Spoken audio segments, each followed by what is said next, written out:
हैं हम दोबारा से lecture. So I was telling you about कि हम लोगों ने इमेजेस जो है जिसके साथ आपका टेक्स्ट का मिनिमम यूजेज हो रहा होता है और आप एक्सप्रेस कर रहे होते हैं अपनी किसी भी आइडिया को, नंबर्स वगैरह को, तो उसको हम एक इमेज का वर्ड जो है वो लेबल करते हैं। नेक्स्ट चीज़ जो हम लोगों ने इसमें स्टडी की थी that was about the visual evolution in business communication के कौन कौन से ऐसे चीज़ें अडॉप्ट हो चुकी हैं या जिन चीज़ों में चेंज आ चुका है जिसकी वजह से बिजनेस कम्युनिकेशन में विजुअल इम्प्रेशन जो है उसका ज़्यादा रोल एक प्ले होना शुरू हो गया, जिसके अंदर हम लोगों ने टेक्नोलॉजी की बात की, ऑडियंस के एटीट्यूड की बात की थी, लिटरेसी जो है विजुअल वो इम्प्रूव हो चुकी है। तो इस वजह से हम ओवरऑल बिजनेस कम्युनिकेशन में विजुअल एवोल्यूशन को जो है वो इंक्लूड करते हैं। नेक्स्ट चीज़ जो हमने कल के लेक्चर में डिस्कस की थी दैट वाज रिगार्डिंग के आपके पास बहुत सारे ऐसे जब आप रिपोर्ट बना रहे होते हैं चीज़ें होती हैं जिनको आप चाहते हैं कि आप charts, graphs, pictures, images, impressions, table वगैरह से जो है वो एक्सप्रेस करें। तो उसके लिए आप लोगों के लिए बेस्ट चॉइस कौन सी हो सकती है विजुअल को चूज़ करने के लिए? तो ये table is like a summary for you to use currently in your reports too and in future as well. ठीक है, कि आप इसमें से देख सकते हैं कि सपोज अगर आप कोई ग्राफिक रिप्रेजेंटेशन देना चाहते हैं तो आप मैप्स का इस्तेमाल करें बजाय कि आप एक पैराग्राफ के थ्रू उसको रिप्रेजेंट करें, राइट? तो विजुअल इफेक्टिव चॉइस बनाने के लिए आपके पास ये एक लिस्ट है, एक चेकलिस्ट की तरह भी हो सकती है, या आपके पास एक टैली करने के लिए चीज़ है कि आप कौन सी एक बेस्ट मीडियम यूज़ करते हुए चीज़ों को एक्सप्रेस करेंगे। Then one by one we talked about a number of things जो कि विजुअल मीडियम में यूज़ हो सकती है। इस तरह के टेबल्स कल हमने डिस्कस किए। दूसरी चीज़ हमने टेबल्स में क्या क्या चीज़ें आपने माइन्यूटली देखनी होती हैं, जिस तरह के यूनिट्स जो आप इस्तेमाल कर रहे हैं, कॉलम्स एंड रोज की वेटेज, ठीक है, ये सारी चीज़ें इंपॉर्टेंट है। And this is also important in terms of paper perspective too. ठीक है, कल हमने ये चीज़ें डिस्कस कर ली है, मैं दोबारा से डिस्कस नहीं कर रही, लेकिन पेपर के परस्पेक्टिव से भी आपको ये आनी चाहिए कि टेबल में हमने कौन कौन सी चीज़ें जिस तरह की कंसिडर की हैं, तो वो हमने एज एग्जाम्पल कल इस्तेमाल कर ली थी। Next we talk about differences जो डिफरेंट चार्ट्स में होते हैं, जैसे कि लाइन सरफेस चार्ट को इस्तेमाल किया जाता है, कलर्स क्या रिप्रेजेंट कर रहे हैं, उसके अंदर अगर हम वेरिएशंस की बात करते हैं तो वो क्या सारी चीज़ें हैं, वो भी कल हमने डिस्कस की थी। Third we talked about various kind of bar charts. 5 हमने कल ये पढ़े थे, और 6 वाला जो मैंने आपको वर्बली बताया था कि सिंपल बार चार्ट होता है जिसके अंदर वन कलर का यूज किया जाता है और उसका कंपैरिजन आप सिर्फ एक ही चीज़ से हो रहा होता है, मतलब with in its own self आप कंपैरिजन कर रहे होते हैं, किसी एक्सटर्नल चीज़ से या सेकंड चीज़ से आप उसका कंपैरिजन नहीं कर रहे होते, राइट? तो वो एक 6 काइंड ऑफ बार चार्ट होते हैं जो कि सिंपलर होता है, जिसको यूज़ करना होता है। इसमें से आप इफेक्टिव चॉइस कर सकते हैं। Bar chart की alternates में we talked about pictograms and we talked about Gantt chart yesterday.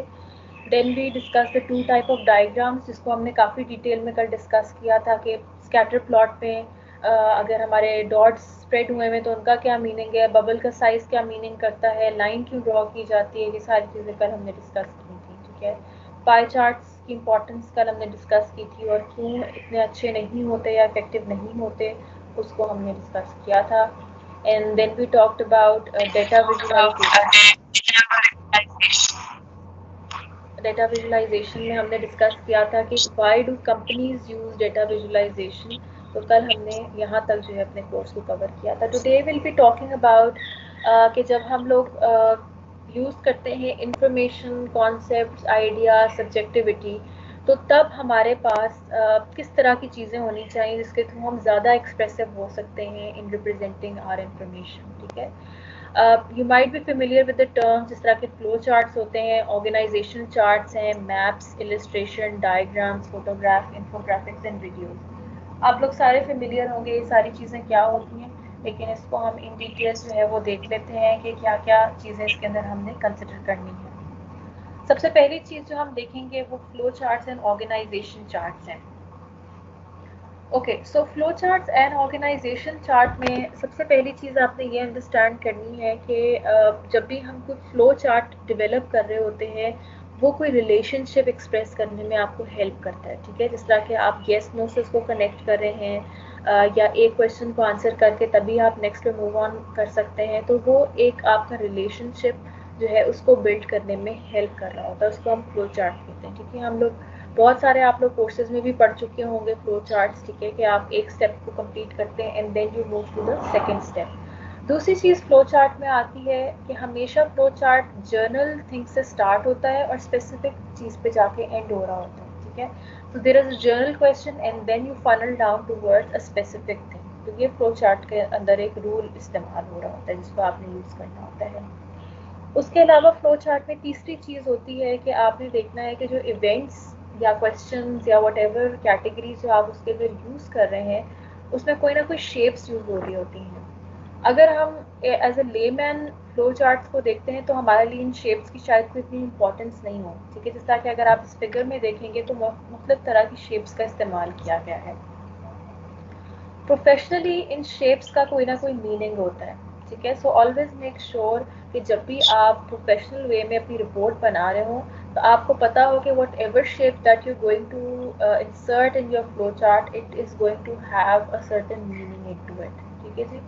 अब ये नहीं कि सारी शेप्स आप इस्तेमाल कर सकते हैं, कुछ पेटेंट शेप्स इस्तेमाल की जाती हैं जिस तरह कि आप रेक्टेंगल का इस्तेमाल कर सकते हैं, डायमंड का इस्तेमाल कर सकते हैं, ओवल का कर सकते हैं, ठीक है, स्क्वायर का कर सकते हैं। तो ये आपके पास कुछ पेटेंट फ्लो चार्ट शेप्स होती हैं जिनको आप इस्तेमाल करते हुए अपने चीज़ को ज़्यादा एक्सप्रेसिव बना सकते हैं। Professionally if we see this shapes have meaning, जैसे कि डायमंड शेप का मतलब होता है कि आप कोई डिसीजन लेना चाहते हैं। Decision could be with in the flow chart, मतलब कहीं इन बिटवीन जाके भी वो डिसीजन हो सकता है और हो सकता है कहीं एंड पे हो, जिस तरह कि आप इस फिगर में देख सकते हैं कि डिसीजन के लिए मुख्तलिफ जगह पे ये डायमंड जो है वो रिप्रेजेंट किए गए हैं। उसके अलावा अगर आप देखें तो यहाँ ओवल शेप जो है दैट शोज कि ओवल शेप का मतलब है कि आपका कोई स्टार्टिंग पॉइंट है, वहाँ ओवल शेप आप शो कर रहे हैं। तीसरी चीज़ रेक्टेंगल्स को जब आप यूज़ करें, रेक्टेंगल्स का मतलब है कोई स्टेप जिसके अंदर जैसे आप कह सकते हैं स्विचिंग स्टेप हो सकता है बिटवीन योर फ्लो चार्ट, तो आप वहाँ प्रोसेसेस या उन स्टेप्स को एक्सप्रेस करने के लिए रेक्टेंगल्स का इस्तेमाल कर रहे होते हैं। सो फ्लो चार्ट का अपना एक मीनिंग है जिसकी वजह से आप एक रिलेशनशिप को एक्सप्रेस कर रहे होते हैं। दूसरी चीज़ फ्लो चार्ट्स के अगेंस्ट होती है organisational charts.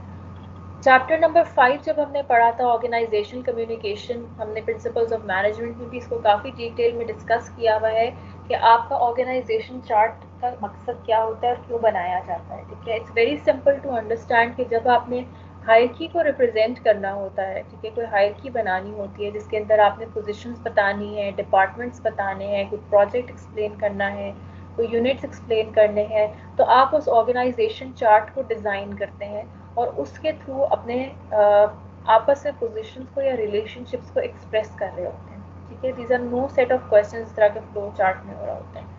So you need to understand कि organisation chart is very different from flow chart, ठीक है। लेकिन दोनों का इस्तेमाल जो है वो अपने अपने रिलेशनशिप्स को एक्सप्रेस करने के लिए यूज़ हो रहा होता है। ओके जी, let's move to the second thing, business graphics. अब ग्राफिक्स की जब मैं बात करती हूँ दैट मीन्स कि आपने कोई टेक्निकलिटी इन्वॉल्व करनी होती है इन दोज कॉन्सेप्ट, तो उसको हम ग्राफिक्स के तौर पे यूज़ कर रहे होते हैं। कोई सॉफ्टवेयर हो सकते हैं इसके लिए इस्तेमाल, उसके अलावा कोई एप्लीकेशंस आप यूज़ करें तो आप एक कॉम्प्लेक्स चीज़ को in a form of a map, a drawing, diagram, photographs, infographics, इनको यूज़ करते हुए अपनी चीज़ को एक्सप्रेस कर रहे होते हैं, ठीक है। तो हम अब वन बाय वन देखेंगे कि हम क्या क्या जो है और किस पॉइंट ऑफ टाइम पे हम इनको यूज़ कर सकते हैं उसको हम यहाँ स्टडी करेंगे। सबसे पहली चीज़ है मैप्स। अब मैप्स के साथ आप लोग बहुत फेमिलियर हैं, आप लोगों ने multiple times Google maps use किए होंगे, उसके अलावा जो है वो आपने गूगल अर्थ का इस्तेमाल किया होगा, तो आपको काफ़ी हद तक आई एम श्योर नॉलेज होगी कि मैप्स यूज़ क्यों होते हैं, राइट। लेकिन दैट इज़ जस्ट बिकॉज कि आप लोगों की एक रूटीन एक्टिविटी है जिसके लिए आप मैप्स को यूज़ कर रहे हैं। जब हम बिजनेस परस्पेक्टिव में मैप्स की बात करते हैं तो वहाँ थोड़ी सी टेक्निकली मैप्स का यूज़ किया जाता है। सबसे पहली चीज़ जो कि बहुत बेसिक सी है कि मैप्स को लोकेशन आइडेंटिफाई करने के लिए आप मैप्स का इस्तेमाल कर रहे होते हैं कि आपने पॉइंट ए से पॉइंट बी पे जाना है तो आप उसका डिस्टेंस कैलकुलेट कर सकते हैं मैप से और लोकेशन को अंडरस्टैंड कर सकते हैं कि किस एरिया में वो पर्टिकुलर जगह लाई कर रही है, तो आप उसके थ्रू उसको आइडेंटिफाई कर सकते हैं। तीसरी चीज़ जो मैंने आपको कल भी बताई थी कि अक्सर कंपनीज अपनी टारगेट ऑडियंस डिफाइन करती है जियोग्राफिकली, ठीक है, रीजन्स की बेस पे अपनी ऑडियंस को डिफाइन कर रही होती है। तो ये मैप्स तब भी इस्तेमाल किए जाते हैं जब आप जियोग्राफिक सेगमेंटेशन कर रहे होते हैं, अपनी टारगेट मार्केट्स की, तो उसके लिए भी आप मैप्स का यूज़ कर रहे होते हैं। फोर्थ चीज़, यही मैप्स आपको पॉपुलेशन डेंसिटी आइडेंटिफाई करने में हेल्प करते हैं। अब अगर आप सिंपल गूगल मैप्स की बात करते हैं तो माइट नॉट बी पॉसिबल कि आप एक सिंपल गूगल मैप पे पॉपुलेशन आइडेंटिफाई कर सकें, but there are various other kind of maps जो कि गवर्नमेंट्स भी होल्ड करती हैं और डिफरेंट कंपनीज होल्ड करती हैं जो कि मैप से रेलिवेंट होती है, जो कि आपको एक एरिया में डेंसिटी ऑफ पॉपुलेशन भी डिफाइन करने में हेल्प करता है। तो आप उसके थ्रू भी अंदाज़ा लगा सकते हैं कि आपकी एक पर्टिकुलर लोकेशन पे कितनी पॉपुलेशन होगी और आपको किस तरह की सप्लाई वहाँ रखनी चाहिए, तो इन चीज़ों के लिए भी आप मैप्स का यूज़ कर सकते हैं। ओके, फोर्थ चीज़ हो सकता है कि आप डिस्ट्रीब्यूशन रूट्स, जैसे कि आप एक नॉर्मल जगह एक्सेस करना चाहते हैं तो आपको डिफरेंट रूट्स आपका मैप जो है वो आइडेंटिफाई करने में हेल्प करता है। इसी तरह जो प्रोफेशनली, जिस तरह के अगर किसी कंपनी ने अपनी चीज़ों को डिस्ट्रीब्यूट करना है तो अब वो डिफरेंट रूट्स को आइडेंटिफाई करने में हेल्प कर रहा होता है, right. Different location, different facilities आपको आइडेंटिफाई करने में हेल्प करेगा। तो ये मेन पर्पस होता है प्रोफेशनली या बाय ऑर्गेनाइजेशंस जो मैप यूज़ कर रहे होते हैं। दूसरी चीज़, जैसे कि आपके सामने स्लाइड पे एक टर्म लिखी हुई, जियोग्राफिक इंफॉर्मेशन सिस्टम्स। अब geographic information systems are a thing of today. ये एक बहुत जो है लेटेस्ट चीज़ तो मैं नहीं कहूँगी, बट फ्रॉम लास्ट 5 years इसको बहुत ज़्यादा फ्रिक्वेंसी से प्रैक्टिस किया जा रहा है। और मैं एग्जांपल इसको कोविड-19 से रेलेवेंट इसलिए बनाऊंगी कि जिन कंपनीज ने विद इन 5 years अपना जीआईएस सिस्टम बहुत अच्छा और एफिशिएंट बना लिया, अपना उसको यूजिबिलिटी उसकी रखी, तो वो लोग आजकल, जैसे कोविड-19 में आप फिजिकली नहीं जा सकते शॉप्स पे, तो just because of this GIS system those companies are at success in time like these, right. Example आप देख सकते हैं फूड पांडा की, मैं आप लोगों को सबसे कॉमन एग्जाम्पल देती हूँ। फूड पांडा ने विद इन 5 years अपने आप का बहुत अच्छा मार्क बनाया, लोगों में अवेयरनेस क्रिएट की, डिफरेंट आउटलेट्स के साथ जो है वो लिंकअप किया। तो व्हाट दे डिड वाज कि वो जो लिंक उन्होंने क्रिएट किया, आज आपको ईज ऑफ एक्सेस है कि आपकी इंफॉर्मेशन आराम से जो है शेयर हो जाती है और आपको एक प्रोडक्ट या सर्विस अवेल आप कर सकते हैं। जीआई सिस्टम इस तरह काम करते हैं कि जो आपके मैप्स अवेलेबल होते हैं किसी भी लोकेलिटी के, उसके साथ एक डेटाबेस अटैच कर दी जाती है। जैसे कि आप अपना कोई अकाउंट बनाते हैं, for example food Panda, you make an account, आप उस पर अपना नाम, अपना नंबर, अपनी लोकेशन, अपना एड्रेस स्टोर कर देते हैं, ठीक है। वो आपकी एक डेटाबेस फूड पांडा के साथ जनरेट होगी। इसी तरह कितने सारे और लोग होंगे जो किसी तरीके से रजिस्टर करते हैं, राइट। वो रजिस्टर कर दिया, वो एक डेटाबेस उनके पास क्रिएट होगी। उसके अलावा सैटेलाइट इमेजेस हैं, सैटेलाइट लिंक्स हैं, मैप्स अवेलेबल हैं। तो ये जब दोनों आपस में इंटीग्रेट करते हैं, मैप्स और डेटाबेस, तो ये जीआईएस सिस्टम क्रिएट करता है, ठीक है।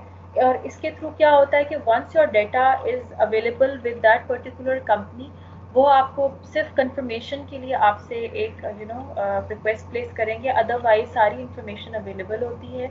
और ये सबसे ज़्यादा एफिशिएंट टूल होता है in reaching out to your customers, ठीक है। तो बहुत ईजिली आप लोगों को रीच आउट कर सकते हैं। आपको रूट्स पता होंगे, आपको डिस्टेंस का अंदाज़ा हो जाएगा, आप अल्टीमेटली जो है वो एक एफिशिएंट वे में प्लान कर सकते हैं टू क्रिएट डिलीवरी रूट्स, जैसे कि आजकल आप देख रहे हैं कि ये बहुत कॉमनली इस चीज़ का प्रैक्टिस किया जा रहा है, राइट। सो ये इट्स ऑल अबाउट मैप्स, जो कि आप इंफॉर्मेशन, आइडियाज़ और कॉन्सेप्ट के लिए मैप्स का इस्तेमाल कर सकते हैं। नेक्स्ट कॉन्सेप्ट जो मैं आप लोगों को बताऊंगी, that is about illustration, diagrams and photographs. अब there is a difference between illustration and diagram. जब हम इलस्ट्रेशन की बात करते हैं, ये बेसिकली होती है एक रफ इम्प्रेशन आप क्रिएट कर रहे होते हैं, जिस तरह कि आप लोगों ने कोई कमरा डिज़ाइन करना है, कोई घर का स्ट्रक्चर डिज़ाइन करना है, तो वो वट एवर आपके पास वो 3D मॉडलिंग हो रही होती है, वो एक इलस्ट्रेशन होती है, ठीक है। डायग्राम इज समथिंग एल्स, जिसके अंदर आप प्रैक्टिकलिटीज़ को देखना शुरू करते हैं या उसका स्केच कर रहे होते हैं, वो एक डायग्राम होती है। चाहे इलस्ट्रेशन हो, डायग्राम हो या फोटोग्राफ्स, वो रेंज करती हैं from being a simpler one to a complex one, ठीक है। जिस तरह कि आप एब्स्ट्रैक्ट चीज़ें देखते हैं, वो एक कॉम्प्लेक्स चीज़ है। सिंपल चीज़ है कि आपने 2-3 चीज़ें रखी, उसकी इलस्ट्रेट किया, उसका डायग्राम बनाया, उसकी पिक्चर ली, तो वो एक सिंपलर चीज़ को रिप्रेजेंट कर रहा होता है। For these kind of illustration and diagram, जो सॉफ्टवेयर यूज़ किए जाते हैं वो हाईली टेक्निकल होते हैं, जैसे कि आप फेमिलियर होंगे एडोब इलस्ट्रेटर से, ठीक है, या ट्रिम्बल स्केचअप है, ऑटोकैड है, ये most commonly used illustrators and diagram makers हैं सॉफ्टवेयर्स जो कि थ्रू आउट द वर्ल्ड इस्तेमाल किए जाते हैं। और इनकी नेचर टेक्निकल होती है, तो आपको स्पेशल एक्सपर्टीज चाहिए होती हैं इन सॉफ्टवेयर्स को ऑपरेट करने के लिए। अदरवाइज बेसिक सॉफ्टवेयर्स और एप्लीकेशंस अवेलेबल हैं जिसके थ्रू आप चीज़ों को डिज़ाइन कर सकते हैं, लेकिन वो बहुत माइन्यूटली टेक्निकल चीज़ों को कंसिडर नहीं कर रहा होता। थर्ड चीज़ इसमें आती है photographs. Photograph obviously its image जो कि आप कैप्चर कर रहे होते हैं थ्रू योर मोबाइल फ़ोन और योर कैमरा, जो कि आपको रेडिली अवेलेबल हैं, जिसके थ्रू आपने पिक्चर ली और आपको एक चीज़ का आइडिया हो गया कि वो किस तरीके से आप उस चीज़ के बारे में बात कर रहे हैं। तो वो उसका फंक्शनल एस्पेक्ट होता है आपका फोटोग्राफ। ठीक है, जब आप एक चीज़, जैसे सपोज आपने किसी साइट की पिक्चर ली है तो वो उसकी फंक्शनैलिटी बता रहा है। डेकोरेटिव वैल्यू इसकी होती है कि अगर आप अपनी रिपोर्ट को इन्हांस करना चाहते हैं तो आपने उस पिक्चर का इस्तेमाल किया इन योर रिपोर्ट, तो वो उसको डेकोरेटिव वैल्यू दे देती है। लेकिन फोटोग्राफ्स के साथ आपको कुछ चीज़ें जहन में रखनी होती हैं। सबसे पहली चीज़ ये कि जब भी आप रिपोर्ट डिज़ाइन कर रहे हो, हमेशा फोटोग्राफ प्रैक्टिकल नहीं होती। ठीक है, तो आपने ये अंडरस्टैंड करना है कि इलस्ट्रेशन, डायग्राम और फोटोग्राफ में से आपने चॉइस करनी होती है कि कौन सी बेस्ट चीज़ होगी जो कि आपके रिपोर्ट को एक्सटेंसिव बना सकती है और ज़्यादा एक्सप्रेसिव बना सकती है। तो you need to make a choice in these things. ठीक है, इसकी एग्जांपल इस तरह ले लेते हैं कि आपको कोई घर का डिज़ाइन पसंद आया, आपने तस्वीर खींची, ठीक है, लेकिन आपके पास एरिया छोटा है और वो इतना प्रैक्टिकल नहीं है, तो वहाँ फोटोग्राफ वर्केबल नहीं होगी, वहाँ कोई इलस्ट्रेशन या डायग्राम वर्केबल होगी। तो ये इस तरीके से आपने वे करना होता है based upon the choices that you have been given. Second guideline होती है कि आप as a student as well and as a professional, आप सबको बेसिक इमेज प्रोसेसिंग फंक्शंस आने चाहिए। बेसिक इमेज प्रोसेसिंग सिर्फ ये नहीं है कि आपने मोबाइल पे एडिट की चीज़ और यू बिलीव कि you are perfect in to it. अब this is the thing of today, क्योंकि विजुअल चीज़ों पर बहुत ज़्यादा हर फील्ड में काम किया जा रहा है। सो इट्स इम्पॉर्टेंट कि आप सबको थोड़ी बहुत नॉलेज होनी चाहिए जिसके थ्रू आप अपनी स्किल्स डेवलप कर सकते हैं। ऑनलाइन कोर्सेज इतने सारे अवेलेबल होते हैं, फ्री ऑफ कॉस्ट अवेलेबल होते हैं, जिनको आप यूज़ करते हुए अपनी सिंपल स्किल्स को डेवलप कर सकते हैं ऑफ इमेज प्रोसेसिंग, जो कि आपको स्किल जो है वो फ्यूचर में हेल्प कर सकती है, करंटली भी आपको हेल्प करेगी। थर्ड चीज़ आती है इसके अंदर कि हमेशा याद रखें कि जो भी पिक्चर्स या इलस्ट्रेशन या डायग्राम्स आप यूज़ कर रहे हैं उसके कोई ना कोई कॉपीराइट्स होते हैं। ठीक है, उसका कोई ना कोई ट्रेडमार्क होता है। पाकिस्तान में there is a lot of concept के वॉयलेट की जाती हैं चीज़ें कि आप पिक्चर ले लेते हैं विदाउट परमिशन एंड कॉन्सेंट और उसको आप पब्लिकली सोशल मीडिया पे यूज़ कर रहे हैं, न्यूज़पेपर पे यूज़ कर रहे हैं या कहीं और यूज़ कर रहे हैं, राइट। तो वो समटाइम्स विदाउट परमिशन जो है इन चीज़ों का इस्तेमाल किया जा रहा होता है, that is basically violation of copyrights. जब भी आप इस तरह की कोई पिक्चर या इंप्रेशन वगैरह इस्तेमाल करें जो कि फर्स्ट हैंड जैसे आप स्पेशली इस्तेमाल करें, जब आपने कोई पिक्चर ली है किसी की, तो अगले पर्सन का कॉन्सेंट होना चाहिए बिफोर पब्लिशिंग। तो ये एक इम्पॉर्टेंट चीज़ होती है क्योंकि इसकी बेस पे आपको सू किया जा सकता है। ठीक है, आप पे केस किया जा सकता है अगर अगली पार्टी जो है वो इस चीज़ को जो है एज एन ऑफेंस समझती हो। तो ये आपने अंडरस्टैंड करना है कि ये 3 गाइडलाइंस इंपॉर्टेंट होती हैं जब आप फोटोग्राफ्स, इलस्ट्रेशन या डायग्राम्स कंसिडर कर रहे हो। ओके, नेक्स्ट चीज़ आती है इंफोग्राफिक्स। इस चीज़ को हम पहले भी चैप्टर्स में डिस्कस कर चुके हैं। जब आप इंफॉर्मेशन और विजुअल चीज़ों को या ग्राफिक्स को आपस में मर्ज करते हैं to express your concept, your ideas और इंफॉर्मेशन, उसको इंफोग्राफिक्स कहा जाता है। अब इंफोग्राफिक्स में ये 2 तरह के होते हैं। सबसे पहला इंफोग्राफिक है जैसे कि आपके सामने या 2 बॉक्सेस बने हुए हैं, ये 2 डिफरेंट टाइप ऑफ इंफोग्राफिक्स को रिप्रेजेंट कर रहा है। जो मरून में आपके पास शो हो रहा है, ये आपके होते हैं स्टाइल्ड कलेक्शंस कहलाते हैं।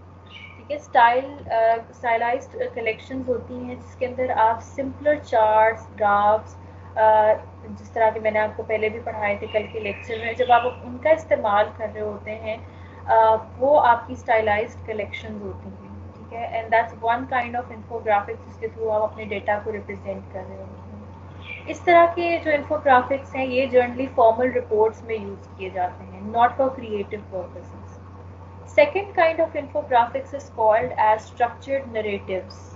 स्ट्रक्चर्ड नरेटिव्स का मतलब ये होता है कि आप पिक्चर्स का इस्तेमाल करते हुए, विजुअल्स का इस्तेमाल करते हुए और कोई स्टोरी लाइन क्रिएट कर रहे हैं, जिसकी वजह से एक ओवरऑल आपकी स्टोरी लाइन की वजह से आपकी whatever information you want to present वो क्रिएटिव हो जाती है। सो फर्स्ट जो स्टाइलाइज्ड कलेक्शंस होती हैं, these are formal reports and not creative, but जो स्ट्रक्चर्ड नरेटिव्स होते हैं ये क्रिएटिव होते हैं और ये ज़्यादा एक्सप्रेसिव इन नेचर होते हैं, जिसके थ्रू आप एक इम्प्रेशन जो है वो क्रिएट कर सकते हैं। आपके सामने एक राइट साइड पे आप देख सकते हैं एक स्ट्रिप बनी हुई है। This is an example of infographics, दोनों का कॉम्बिनेशन यूज हुआ हुआ है इसके अंदर, जो कि आप बाद में इन स्लाइड्स को जूम करके भी स्टडी कर सकते हैं। बुक में भी दिया हुआ है कि इन्फोग्राफिक्स को आप कैसे डेवलप कर सकते हैं for your business purpose. So this is about infographics. Next जो हम चीज़ पढ़ेंगे कि production and integration of visuals कैसे होना चाहिए। सबसे पहले प्रोडक्शन या क्रिएटिंग विजुअल्स। विजुअल्स बनाने के लिए एक चीज़ मैंने आपको बताया कि सॉफ्टवेयर और एप्लीकेशंस होती हैं, आप उनका इस्तेमाल कर सकते हैं। दूसरी चीज़ है कि अगर आपकी बहुत अच्छी एक्सपर्टीज़ नहीं है या आप इतने स्किल्ड नहीं हैं, तो आप टेम्पलेट्स का इस्तेमाल कर सकते हैं। ठीक है, टेम्पलेट्स आपके पास वाइडली अवेलेबल होते हैं, sometimes they are free of cost, sometimes वो चार्ज करते हैं, और आप उन टेम्पलेट्स का इस्तेमाल करते हुए अपने विजुअल्स को एक्सप्रेस कर सकते हैं। थर्ड चीज़ होती है जो आपने जहन में रखनी है, किस तरह की style and quality. Style and quality से मुराद है कि जो भी आप विजुअल इस्तेमाल कर रहे हैं उसके अंदर ग्राफिक्स किस तरह के हैं, ठीक है, उसके कलर स्कीम क्या है, उसमें टेक्स्ट कितना रिप्रेजेंट हो सकता है, उसके अलावा कंप्रेस कितनी हुई है वो चीज़, ठीक है, कंप्रेस होने की वजह से क्वालिटी तो नहीं कॉम्प्रोमाइज़ हो रही। ये सारी चीज़ें आपकी आपने जहन में रखनी होती जब आप उसको यूज़ कर रहे हैं। एंड फोर्थ चीज़ जो है वो आपने जहन में रखनी है कि जब भी आप विजुअल्स का इस्तेमाल कर रहे हैं उसका कोई ना कोई रिलेशनशिप होना ज़रूरी है। ऐसा ना हो कि आपने कोई विजुअल ऐड किया और उसका कोई रिलेशनशिप विद द रिपोर्ट या विद द टेक्स्ट नहीं बन रहा, बट जस्ट कि आपने स्पेस फिल करनी थी, क्रिएटिव बनाना था, तो आपने उस विजुअल का इस्तेमाल कर लिया है। अगर आप का कोई कनेक्शन नहीं होगा तो you might lose your reader that way, right. तो उस चीज़ को अवॉइड करने के लिए आपका सब्जेक्ट एंड सिचुएशन अंडरस्टैंड करते हुए आपने उस चीज़ को रिप्रेजेंट करना है। ओके, एक और चीज़ जो प्रोडक्शन के बाद आती है, that is integration of visuals and text. अब ये आपके सामने जो एक पिक्चर शो हो रही है, कमिंग होम, जिस पे लिखा हुआ है this is called a photo essay. Photo ऐसे होता है कि आपकी एक स्टोरी क्रिएट हुई भी होती है कि आपने विजुअल्स का इस्तेमाल किया है और उन विजुअल्स के साथ साथ आपने कोई कैप्शंस या कोई टाइटल्स या कोई शॉर्ट स्टोरी जो है वो मेंशन की, जिस तरह कि आप पिंटरेस्ट पे तो ये चीज़ नहीं है, बट अगर आप इंस्टाग्राम पे देखें, ठीक है, आपके पास ऑप्शन होती है कि आप इसको यूज़ कर सकते हैं। आप फेसबुक पे चाहें, अदर सोशल मीडिया है उस पर चाहें, तो आप एक पिक्चर पोस्ट करके उसके साथ कुछ वर्ड्स का इस्तेमाल, कुछ सेंटेंसेस का इस्तेमाल करते हुए आप टेक्स्ट और विजुअल्स को इंटीग्रेट कर रहे होते हैं, ठीक है। लेकिन if you put to much text with a picture तो वो आपकी पिक्चर का मीनिंग लूज़ कर देता है, ठीक है। पिक्चर कर यूज़ करने का मकसद ही ये होता है, या विजुअल्स यूज़ करने का मकसद यही होता है कि आप टेक्स्ट का कम से कम इस्तेमाल करें। That means you need to create a balance between your visual and text. Too much text with a visual means कि आप अपने आप को बार बार जस्टिफाई करना चाह रहे हैं, जिसकी वजह से एक अच्छा इंप्रेशन क्रिएट नहीं हो रहा होता फॉर्मल रिपोर्ट्स के अंदर, राइट। जैसा कि अगर आप ये फोटो ऐसे देखते हैं तो यहाँ बैलेंस का ख्याल रखा गया है। हर पिक्चर के नीचे 2 से 3 lines as title, as an caption use की गई हैं टू एक्सप्रेस कि ये पिक्चर क्या बताना चाह रही है, ठीक है। उसके अलावा it could be a descriptive title too, informative title भी हो सकता है। ये क्या चीज़ें जो मैंने अभी टर्म्स दिए हैं इनकी डिटेल यहाँ मेंशन हुई भी है, आप यहाँ से पढ़ लीजिएगा। ये रेड में जो बॉक्स यहाँ बना हुआ है, या सारी चीज़ें एक्सप्लेन कर रहा है किस किस तरह के टाइटल्स आप यूज़ कर सकते हैं। तो प्लीज़ माइक ऑफ कर दीजिए।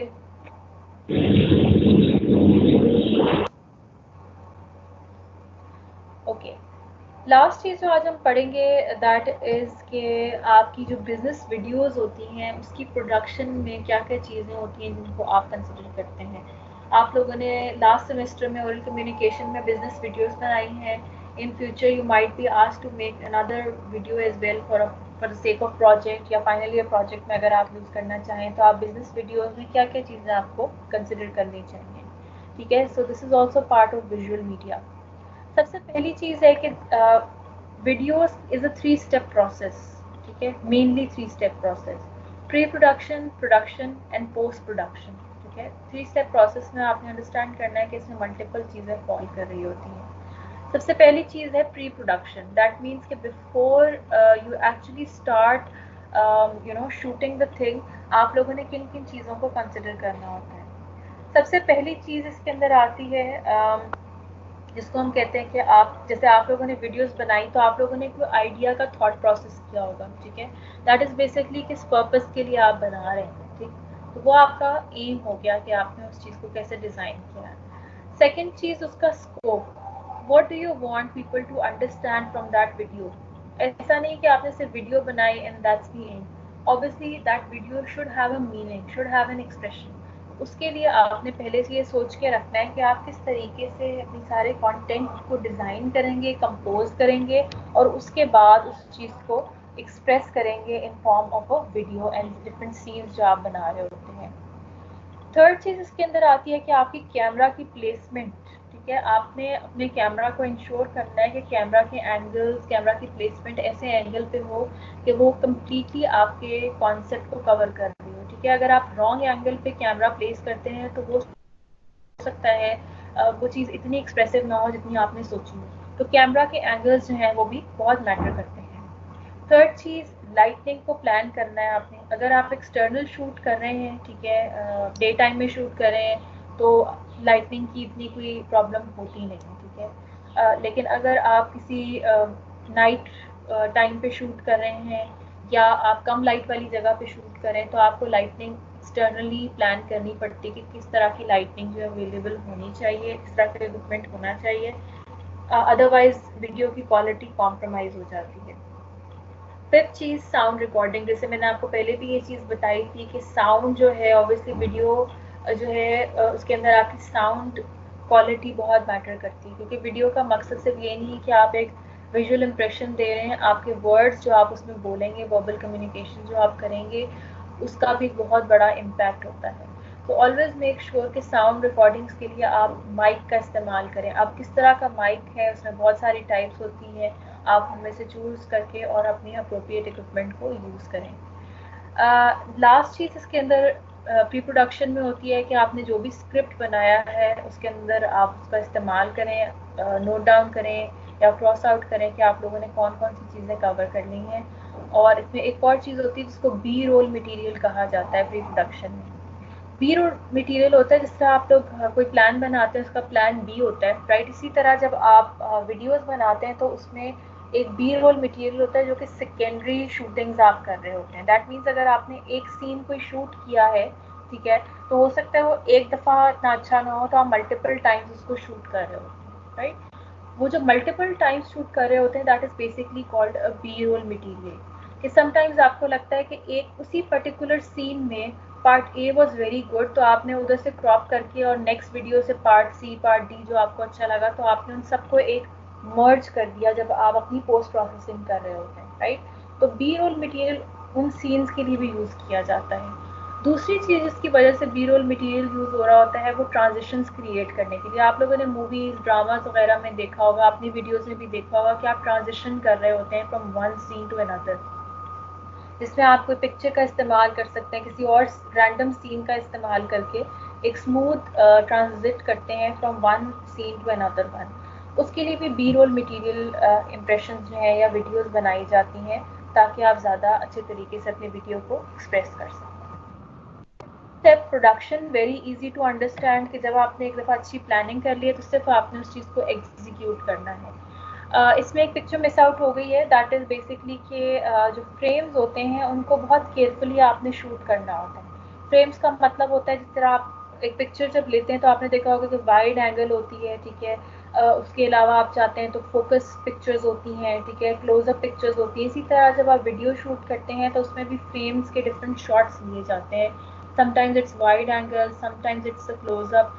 ये आपने at the time of shooting decide करना होता है कि कौन सा फ्रेम जो है वो बेस्ट होगा फॉर शूटिंग और आप उसको यूज़ कर रहे हो। राइट। और बाकी कुछ चीज़ें मैंने आपको पीछे भी एक्सप्लेन कर दी हैं, तो आप उनको यूज़ करते हुए इस्तेमाल करें।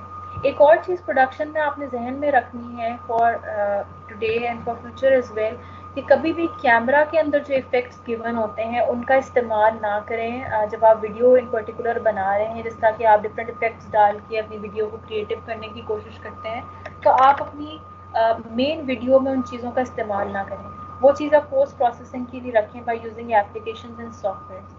तो ताकि आपकी वीडियो जो है वो एक क्लीन फुटेज क्रिएट हो और उसके बाद आप पोस्ट प्रोसेसिंग में उसको ज़्यादा इफेक्टिव बना सकते हैं। Last चीज is called as post production. Once you have completed making your video, उसके अंदर आपने डिफरेंट एलिमेंट्स को इनकॉर्पोरेट कर दिया, तो आपने सिंपली इंश्योर करना है कि आपकी वीडियो एक स्पेसिफिक फॉर्मेट में बनी हो, उसको आप इजीली ट्रांसफ़र कर सकते हो, उसको आप स्प्रेड आउट करना चाहें स्प्रेड आउट कर सकते हो। तीसरी चीज़ उसके अंदर मैं आपको बताऊंगी वेरी इंपॉर्टेंट, कि स्मूथ इंट्रोडक्शन एंड एंडिंग होनी चाहिए। जिस तरह यहाँ वर्ड आउटरो का वर्ड यूज़ किया है, intro and outro, that means the starting and the ending should be very smooth. आप लोगों ने इस तरह वीडियोस कुछ बच्चों ने बनाई थी डिफरेंट सेक्शंस में, कुछ की वीडियो वॉज वेरी ब्लंट, एकदम से स्टार्ट है एकदम से एंड है। उसकी वजह से क्या होता है कि may be your idea was very good, आपका जो body of the video was very good, लेकिन just because of that sharp start and sharp end आपकी वीडियो का मीनिंग लूज हो जाता है। तो आपने एक स्मूथ इंट्रोडक्शन स्मूथ आउटरो जो है वो क्रिएट करना होता है इन द पोस्ट प्रोडक्शन, ताकि आप उस चीज़ को ज़्यादा अच्छे तरीके से प्रेजेंट कर सकते हैं। So this is the end of chapter number 11. If you have any questions, you can ask now.